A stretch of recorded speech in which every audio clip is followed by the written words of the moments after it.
bubuan, Pak. Jadi kopi sasetan. Boten wonten berarti yo. Nggih pun, Pak.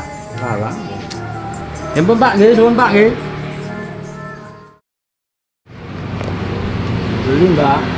Iya, Pak. Ada kopi bubuan, Mbak? Nggak ada, Mas. Oh, Iya. sana sini kok nggak ada kopi. Iya, lagi mahal soalnya. Ya, Iya. Mbak, mari, Mbak, ya. Iya.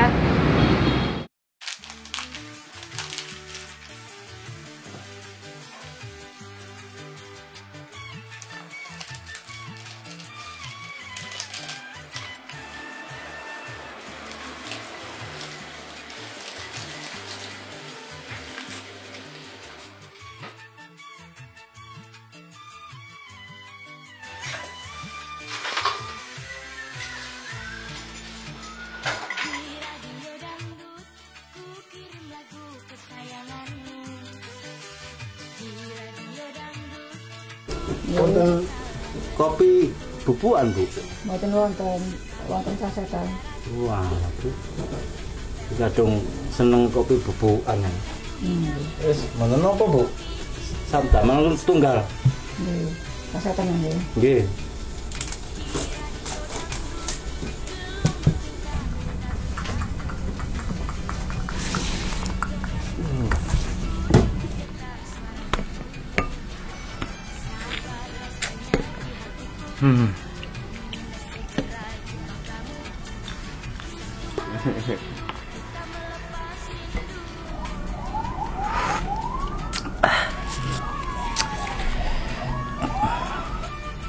Baik aja.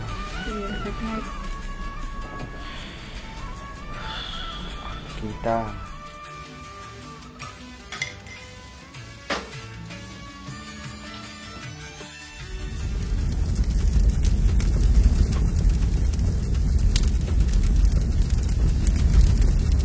Sachet merupakan salah satu penyumbang terbesar dari sampah plastik. Bahkan, kebanyakan warung kopi hanya menjual kopi sachetan. Meskipun sachet terlihat praktis, sachet sebenarnya membawa konsekuensi serius bagi lingkungan dan kesehatan kita.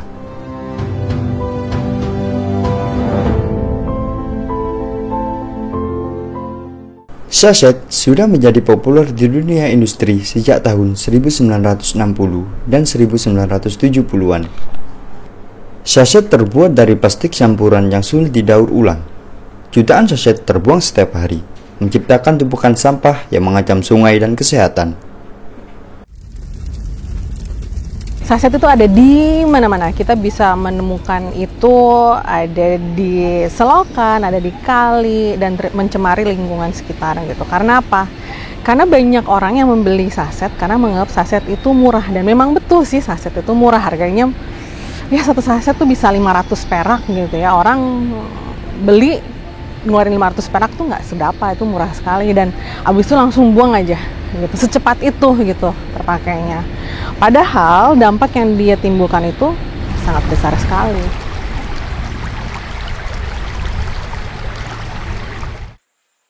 Sachet memiliki 3 hingga 5 lapisan. Seringkali struktur tersebut terdiri dari lapisan luar, lapisan tengah, lapisan dalam, dan lapisan perekat.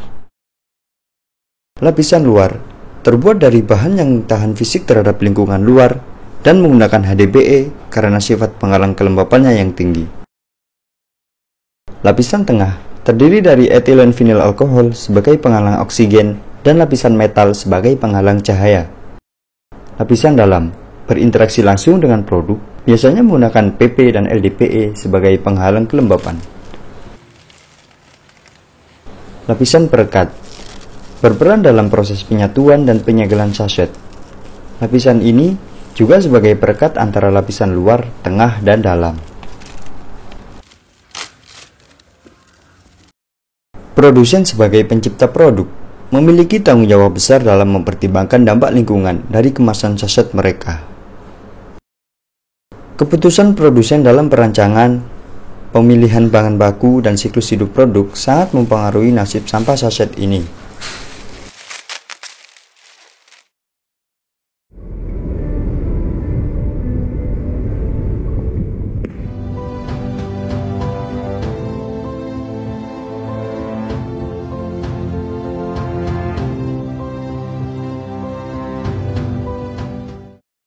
Peraturan Menteri LHK nomor P75 tahun 2019 merupakan peraturan yang mewajibkan produsen,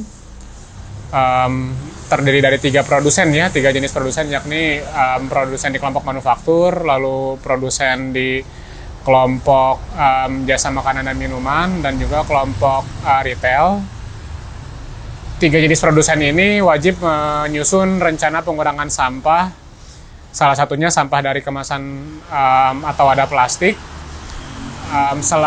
selama 10 tahun dari tahun 2019 sampai 2029. Ada banyak jenis plastik yang dicantumkan dalam peraturan tersebut.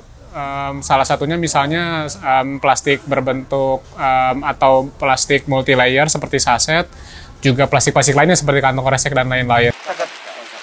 Dalam proses daur ulang, jenis spray ini itu bisa didaur ulang.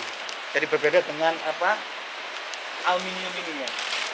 Ini aluminium kelihatan ya, kelihatan satu lebih kusam, ini lebih cerah, ini lebih cerah. Jadi ini juga untuk panganan nih Bang ya, ini jelly Bang ya.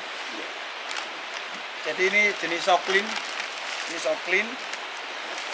Jadi ini aluminium tidak bisa didaur ulang, dia akan nyantol dalam proses pemelototan ya. Iya Bang ya, melototnya tuh akan ada kayak residunya gitu. Kalau ini bisa didaur ulang.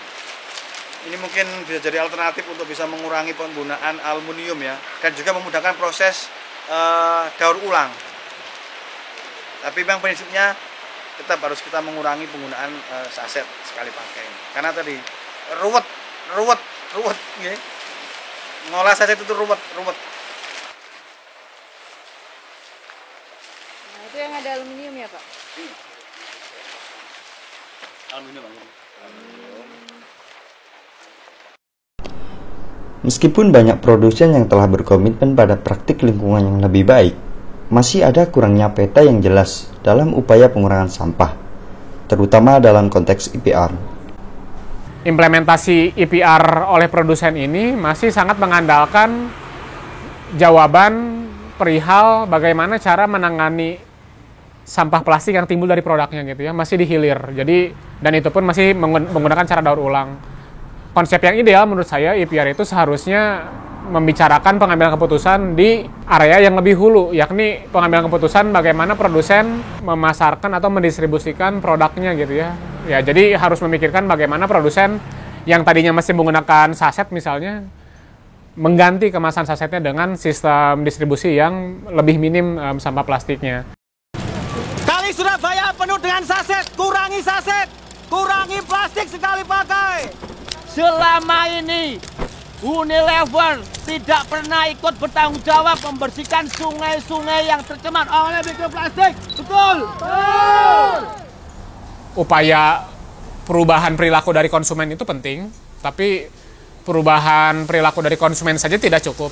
Tapi perubahan perilaku dari produsen yang lebih penting. Nah, kami meyakini di Aliansi Zero Waste Indonesia, termasuk saya sendiri gitu ya, bahwa perubahan dari produsen itu bisa terjadi kalau ada tekanan yang cukup gitu ya dari para konsumen. Tolak sasetan sekarang juga. Tolak sasetan sekarang juga. Indofood, Unilever, Wings, mari Mas, harus ikut serta bertanggung jawab. Kami berharap kepada pemerintah untuk membuat kebijakan yang adil untuk pengelolaan sampah. Kami juga berharap kepada produsen untuk memperhatikan bagaimana kemudian sampah-sampah dari yang sudah dibuat ini kemudian bisa dikelola dengan baik, sehingga kita masyarakat bisa mendapatkan kehidupan yang baik, bisa mendapatkan air yang baik, bisa mendapatkan lingkungan yang baik, yang bersih untuk anak cucu kita ke depan.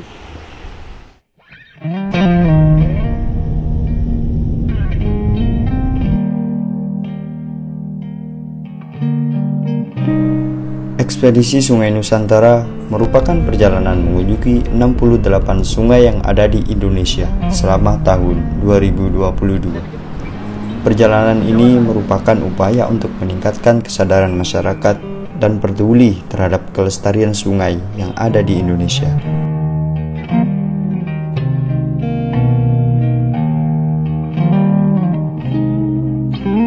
sungai-sungai di Indonesia harus disamprai. Faktanya temuan kami menunjukkan bahwa sungai-sungai Indonesia telah dipenuhi oleh sampah dan terutama sampah-sampah plastik.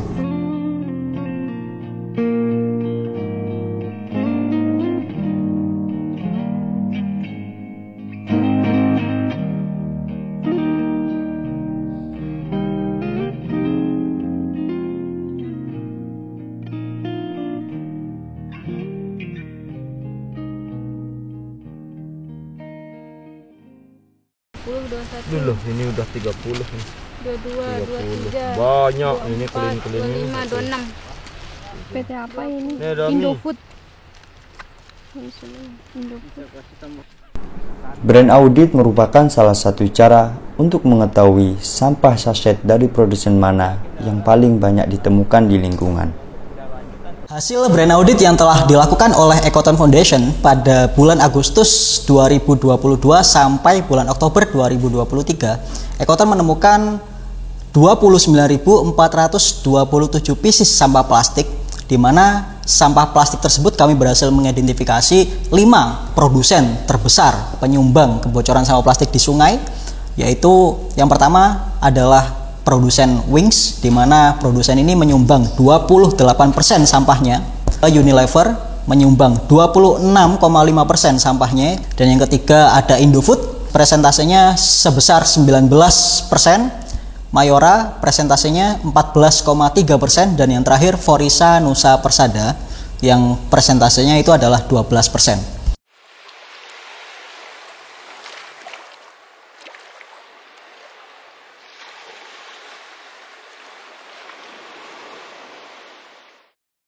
Sistem industri harus mencakup aspek planet, profit, dan people secara seimbang.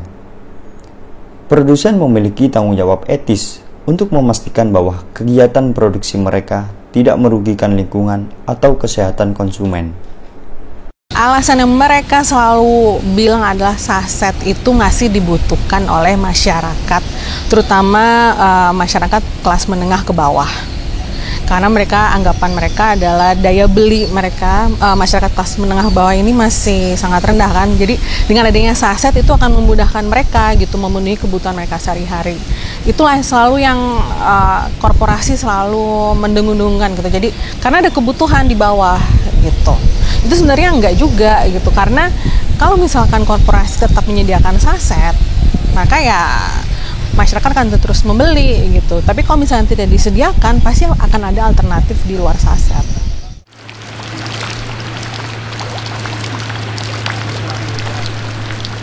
Mikroplastik menjadi salah satu masalah serius yang harus diatasi. Sampah sachet yang ada di lingkungan akan terdegradasi menjadi mikroplastik yang akan dimakan oleh ikan hingga manusia. Mikroplastik yang masuk rantai makanan akan menyebabkan dampak serius pada kesehatan makhluk hidup. Tentu ada perpindahan dalam senyawa kimia berbahaya yang terkandung dalam sachet melalui mikroplastik yang kemudian masuk ke dalam makanan. Ada perpindahannya melalui apa ya? Salah satu makanan yang berpotensi dalam perpindahan migrasi ataupun partikel mikroplastik ke dalam makanan adalah makanan dengan jenis asam ataupun lemak, yang mempunyai asam ataupun lemak tinggi, karena kita tahu sendiri bahwasanya lemak itu adalah bersifat hidrofobik.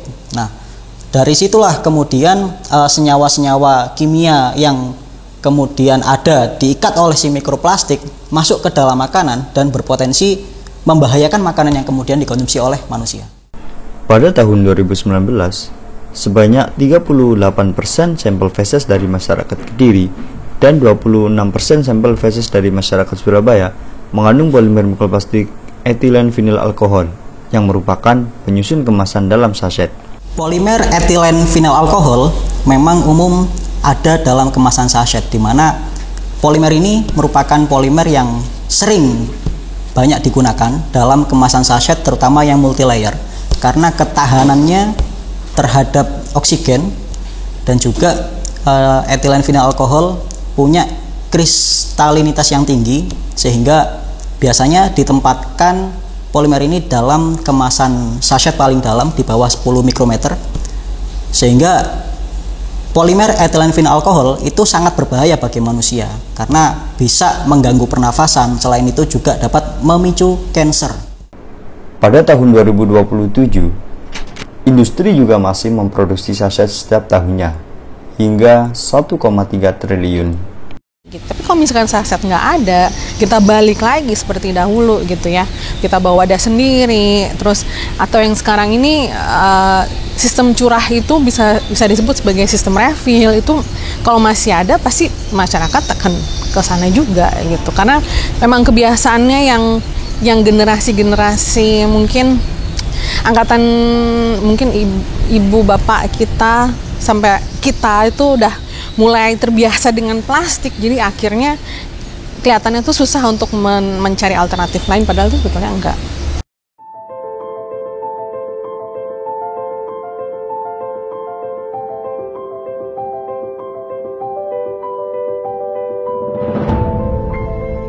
Ya, dengan ini saya bisa mengurangi sampah plastik yang ada di sungai, yang ada di laut. Dengan ini saya bisa ikut terlibat menyelamatkan bumi kita yang sudah tercemar oleh sampah plastik.